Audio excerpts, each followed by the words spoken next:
Today I will show you one very interesting case, and this is a pretty complicated case in the science of implantology.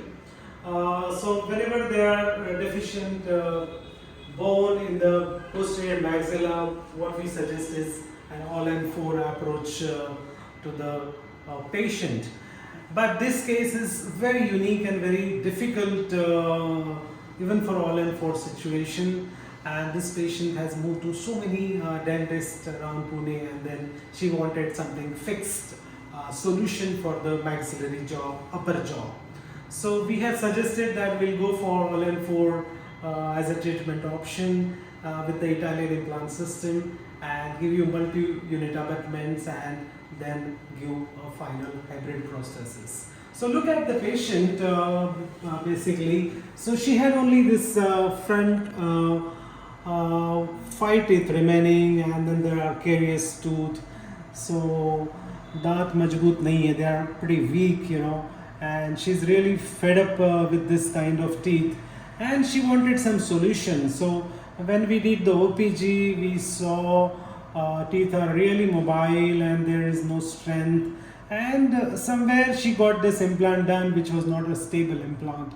So what we suggested that we'll go for all-in-4 approach, but the challenge was you can see the maxillary sinus are really big, and they are extending absolutely beyond canine. So this is a canine and this is a canine. So maxillary sinus is very big, very giant, and it's extending beyond the canine. So that was a limiting factor. So we had just this much of space to place 4 implants, and then at our center we did CBCT for the patient, and we studied the whole maxillary arch, what are the available areas where we can have the bone, and then whatever implants we can place which are going to be very stable for long term.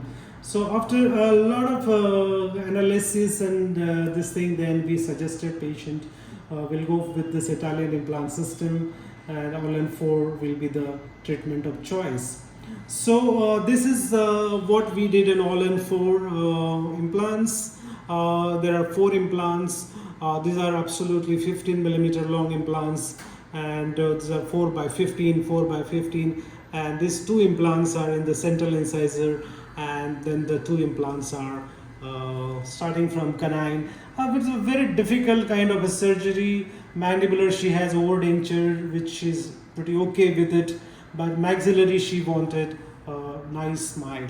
So we had given this option. So I will show you on the model what exactly basically this all goes. Now we have the final prosthesis in our hand.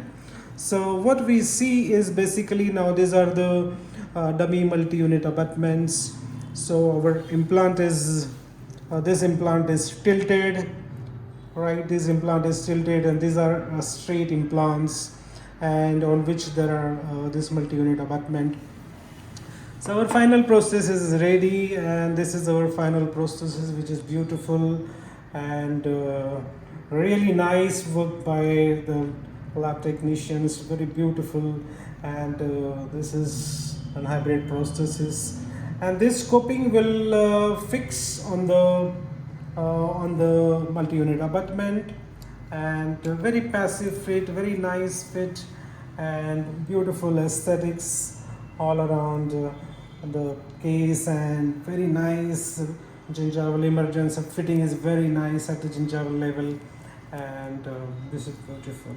And then the procedure of fixing is very simple. We got this micro screw which is on the implant driver, and then we just tighten this in patient's mouth. So that's it.